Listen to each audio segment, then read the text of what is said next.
Off to a good start. All right, we have Chris P. from Los Angeles, California next.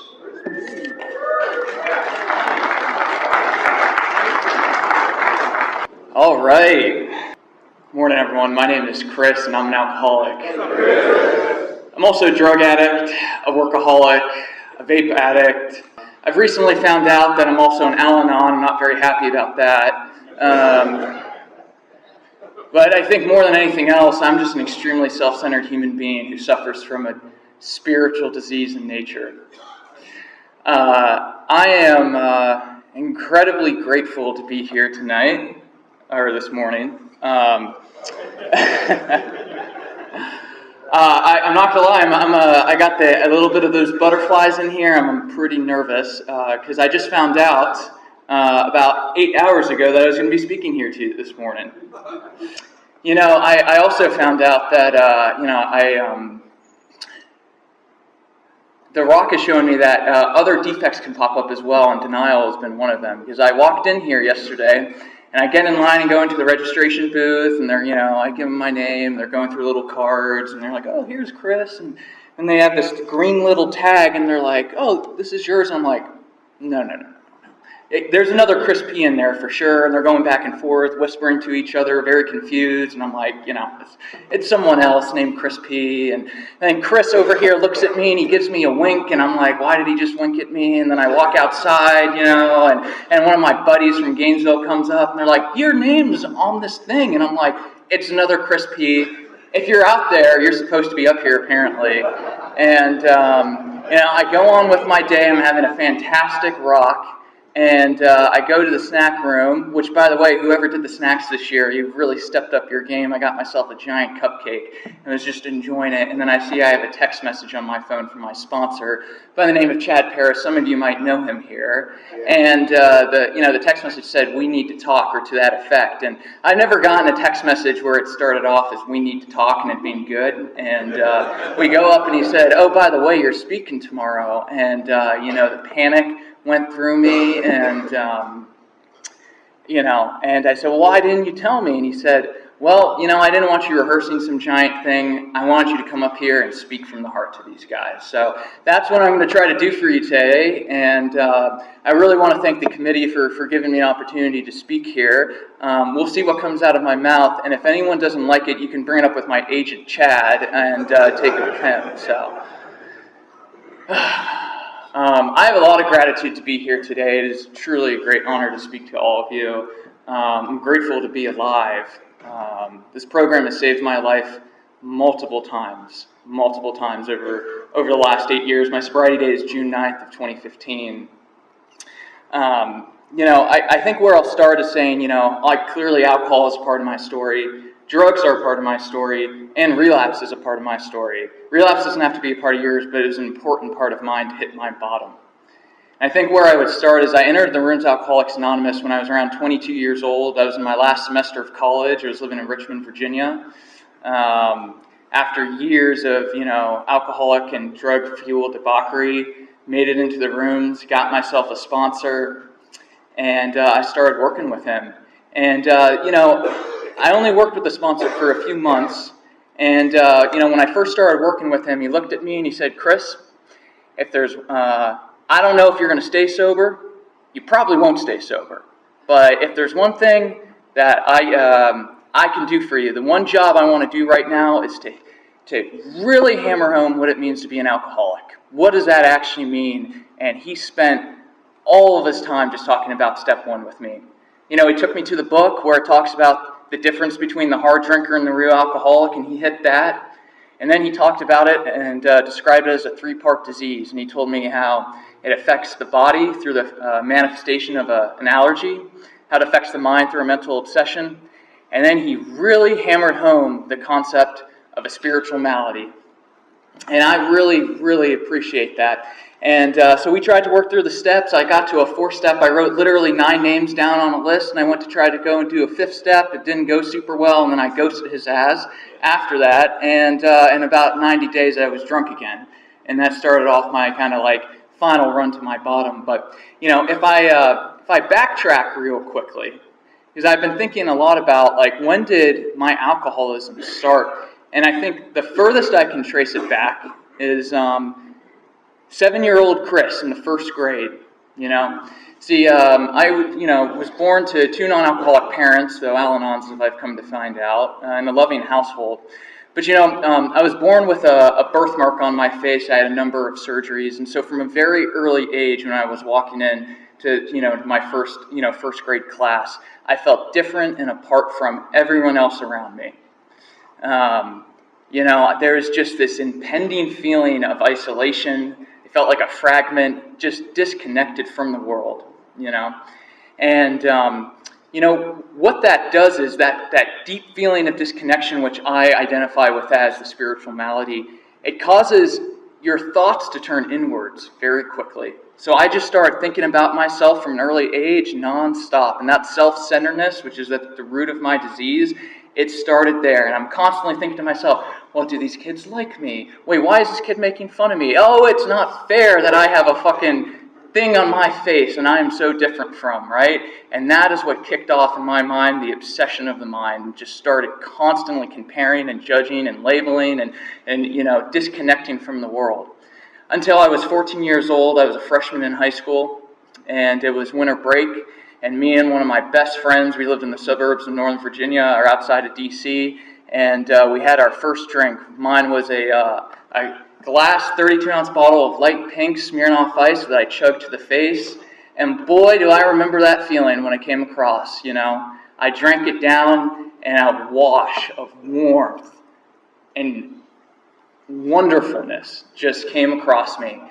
All of a sudden, all of the insanity that was going on in my mind for years just stopped. I felt connected with another person at once, and all of my problems disappeared. I had arrived, certainly, and I loved that feeling, And, I think back on it now, and all the insane, self-centered thinking that was emanating from me at 7 years old, and I thought, man, what took Chris so fucking long to take a drink? Man, I should have been drinking at 8 or 9 years old, But here's what I'll describe. This disease is a progressive disease, and that's my experience with it. I had my first drink when I was 14 years old.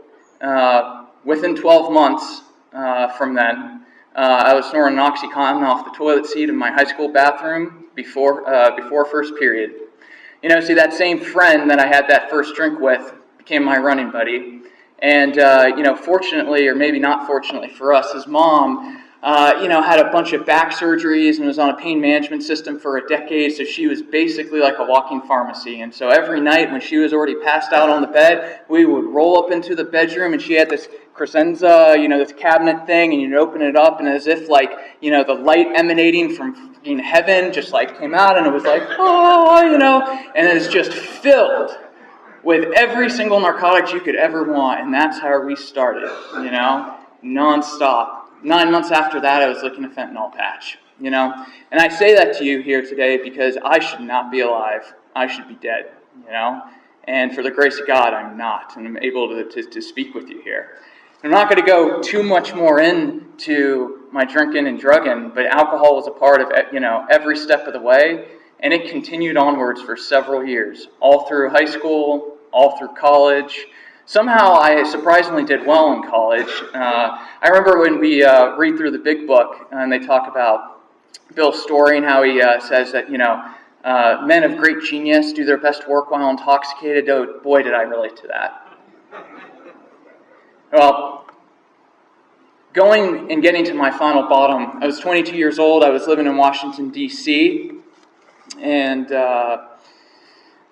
I was basically on a 6-month bender, just filled. I had alcohol and drug to basically artificially manufacture how I was supposed to exist in the world at all given time periods.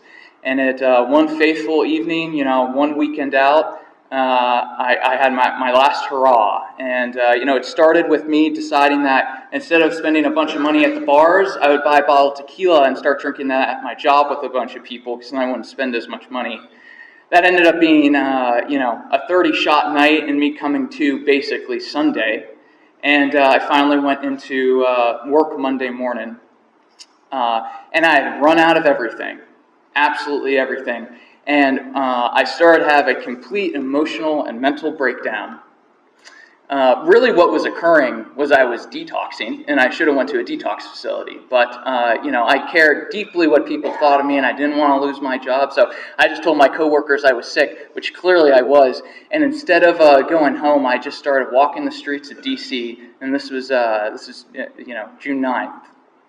And, we're on the East Coast. I moved to Los Angeles, and I'm particularly happy with the climate there, but it is, not beautiful, and, no humidity in D.C. in the middle of the summer. It's hot and humid. I'm in a suit, detoxing, sobbing, walking around the streets of D.C. I remember I was down near K Street where all the high-powered lobbyists and lawyers were, and I remember as I was walking down the sidewalk, and as if there was like a force field around me, because people went out of their way to avoid me, and this was the start of my bottom.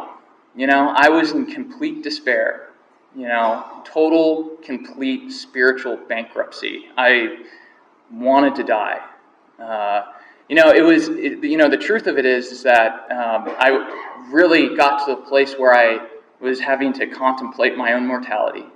And, walking around those streets of D.C. that morning, I had a couple moments of clarity.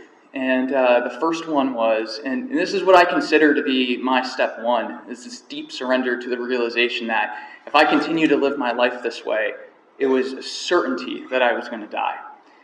But, I didn't really have a solution. I had no idea what was going to occur or how I was going to deal with this. I tried Alcoholics Anonymous. Clearly that didn't work. I'd seen people come in and out of rehab. That didn't work. And I kept walking around, totally baffled on what I was going to do. And then one more thought, subtle, quiet little thought, popped through my head amidst all of the chaos.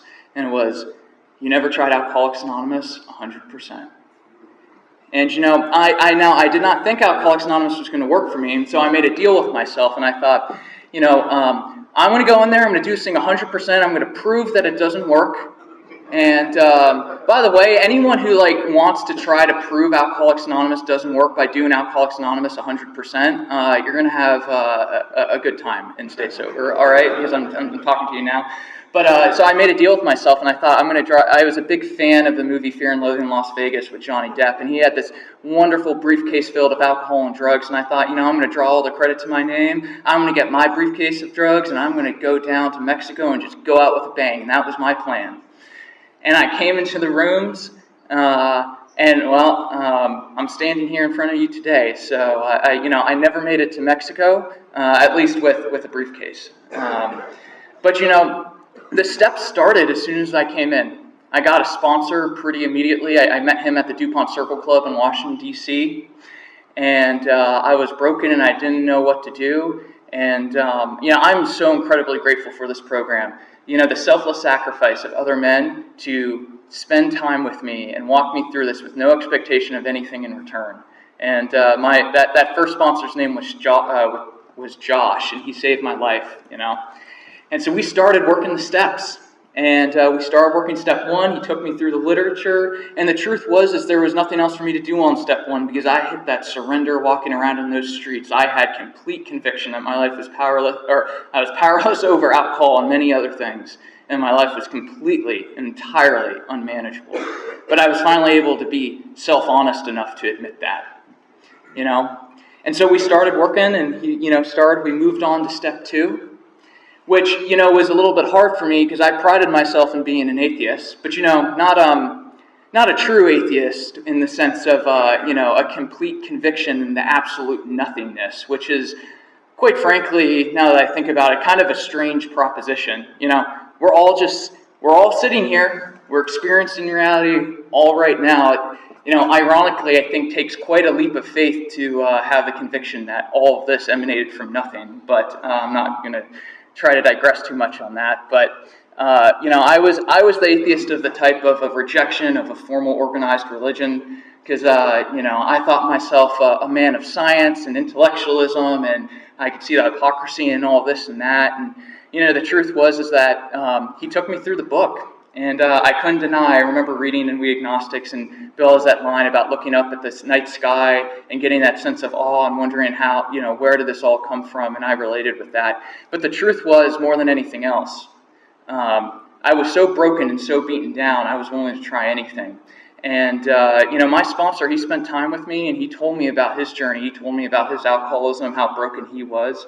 And he only had 18 months at the time. But I saw someone that was filled with life and hope. And I thought, well, you know what? If this thing worked for him, maybe it would work for me. And a door cracked open of open-mindedness. And, I go into the rooms and see all these happy people, and I was so broken, and I thought, maybe, just maybe, there's something else out there that I could find for myself. And so we commenced, and we moved forward. And, we got to the third step, and I asked him, what on earth does it mean to turn my will and my life over to the care of God as I understand him? And he said, well, for right now, it just means doing the rest of the steps. So we're going to get started on step 4.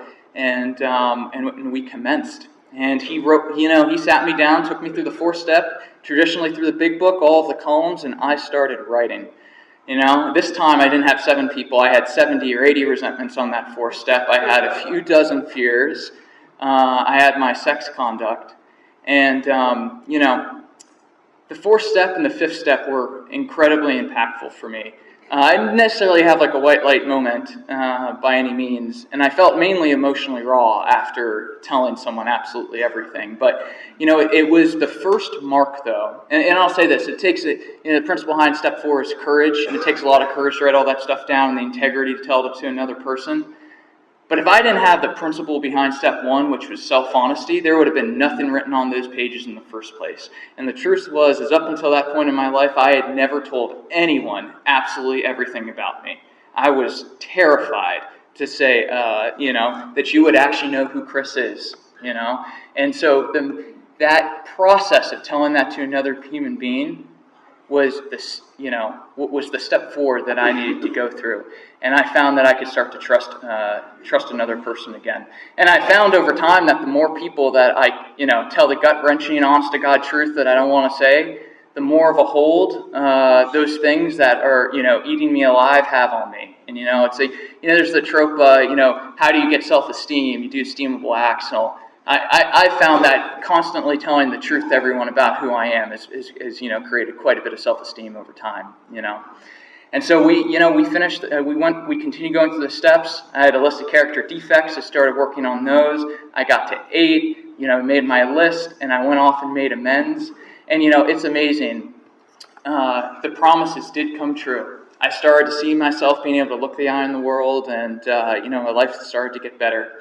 It took about a year for me to get through those first steps, but there was undeniably a huge transformation. When I came in the rooms after, walking around the streets of D.C., I was suicidal. If I went and saw a psychologist, they would have easily diagnosed me with a generalized anxiety disorder, clinical depression, and the whole 9 yards, right? The self-esteem was nowhere to be found.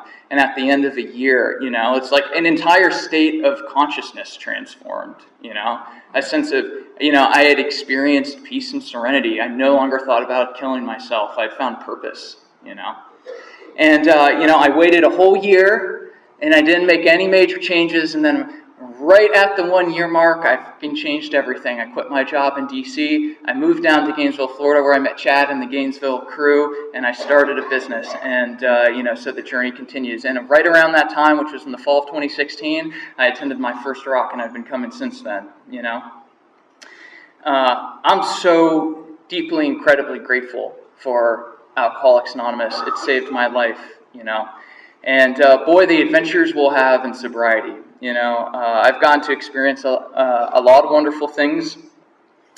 I've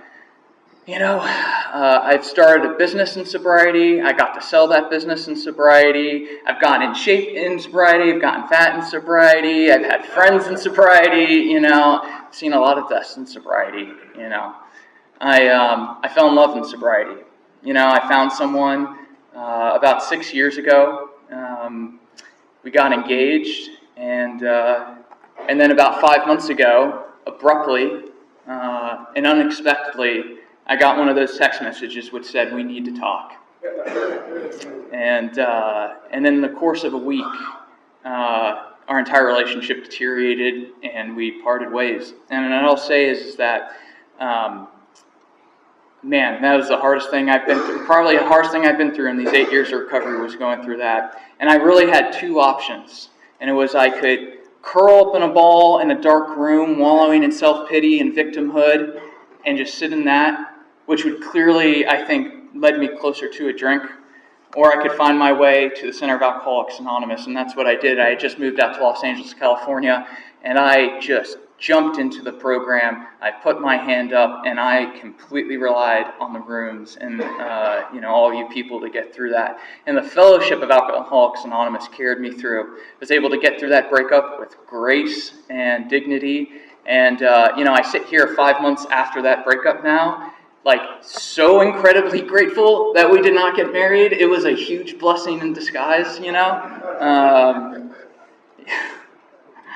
But I wouldn't have been able to do that without all of you guys, without these steps and my best attempt at practicing these principles in all of my affairs. It has totally changed my life, And like I said to you before, like I should be dead, So this is a huge gift. It's a wonderful opportunity, and just truly honored to be able to come here and speak at the Rock. So thank you for letting me speak.